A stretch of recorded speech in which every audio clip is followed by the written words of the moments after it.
Coach Donovan here at Work Train Fight, and we're gonna go over a very basic slip bag workout. So first thing, let's get acclimated to the slip bag. Pretty simple, little bag. It's got some like sand in it. Doesn't really hurt to get hit by.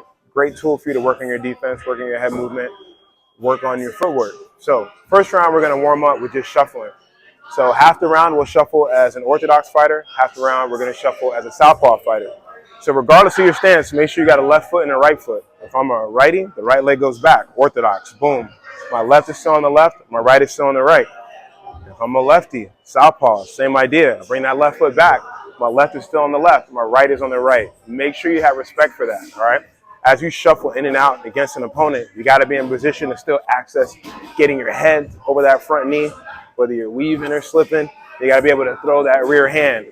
All right, and that's only going to work if your feet are staggered. If they're stacked, you limit your ability to rotate.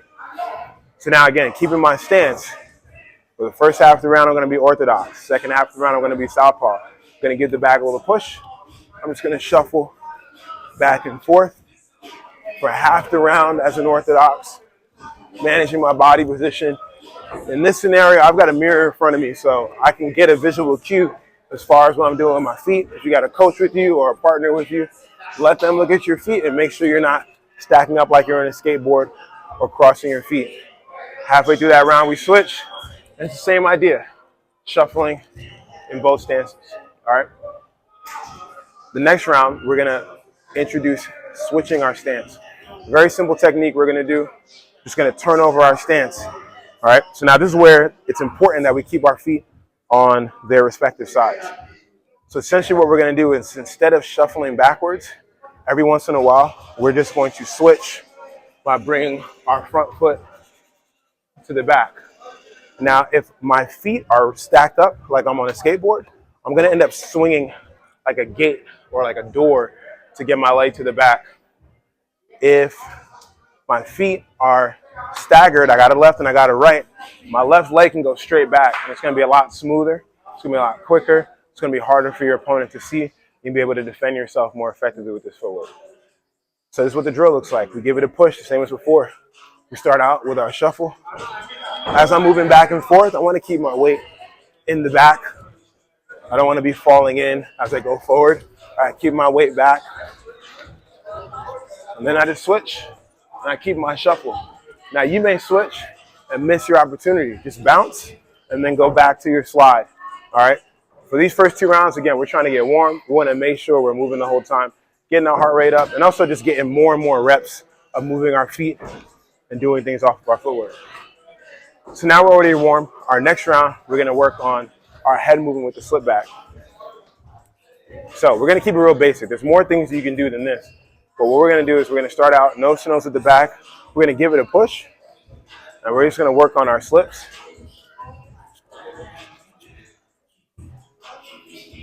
Getting that bag to go over our shoulder. Getting that bag to go over our shoulder. That's all we're doing.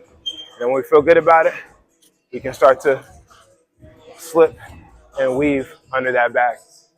Now, I did it kind of slow, where I held my slips. If you're closer to the bag, or you see how close I am to the bag, I'm going to end up having a front swing and a back swing. So every time I work, I can have two movements if I'm comfortable with that.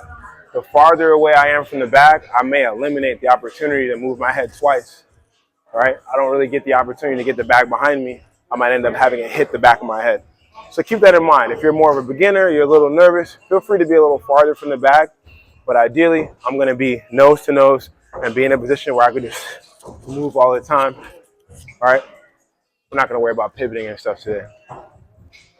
So the next step we're going to do, the next round, we're going to introduce, my bad, I didn't even finish this round, my bad. So we have our rhythm, we move our head. We have our rhythm, we move our head. So I'm going to bounce. I could be in a full skip, almost like I'm jumping rope, or just pumping my feet. But I want to have a rhythm when the bag is in front and not a threat. All right? The reality is you're going to apply these moves, these defensive moves, off of movement, whether it's punching, footwork, or whatever. You know, so get comfortable with the idea of having my feet light, then having to set my feet for a second, and then get right out of that, kind of changing gears with what we're doing with our feet. Now the next round, we're going to introduce punching. Let's keep it simple and let's only throw straight punches. So we'll get the bag of push once again. Boom, I'm bouncing, move my head, I'm bouncing, move my head, I'm bouncing. When you're comfortable, the bag's gonna be out in front. That's when I want you to throw 1 or 2 straight punches. All right, keep it simple. You get the double jab, double cross, 1, 2, 2, 1. Leave it at that. Other than that, it's just 1 jab or just 1 cross. Just again, getting in the habit of being able to throw and defend, defend and throw. Maybe you keep chanting them together, and maybe you take a rest and you just keep your rhythm and your head moving. But get used to the ebb and flow. You're not going to ever punch nonstop. You're not going to be on defense nonstop. You're not going to be running nonstop. All right? So now, the last round, what we're going to do is try to put it all together. So we can switch when we feel like it. We can shuffle in and out with the bag when we feel like it. We can punch when we feel like it. All right? So this is what it looks like when you put it all together. Give it a little push. We'll start out with the first thing we did. We're moving our feet. I'm going to get set. Move my head. Boom. Punch. Move out. Move in. Punch. Move my head. Move my head. Punch. Switch. Put it together however you like. Now, this might look kind of complicated for you. And you guys that are a little more advanced, this is going to look pretty elementary. But the idea is just to get a nice little flow and not to get stuck. All right? So, again, we're moving in and out for the first round. As an orthodox for half the round, southpaw for the second half. Round 2, we're going to start to switch our stance when we reverse. We don't always have to do it, but at some point we're going to switch our stance as we reverse. Third round, we're going to go stationary. We're just going to bounce and move our head, working our slips and our weaves. Round 4, we're going to introduce the jab and the cross. Throw 1 or 2 punches. No more than that for now. We want to get confident in what we're doing with the bag. And in the last round, we put it all together. We got our feet, we got our head, we got our hands, and we're just moving in rhythm. I know most of us guys, we're used to being the leader on the dance floor. Let the bag lead you and just follow that rhythm and let it take you. All right? Let's get to work.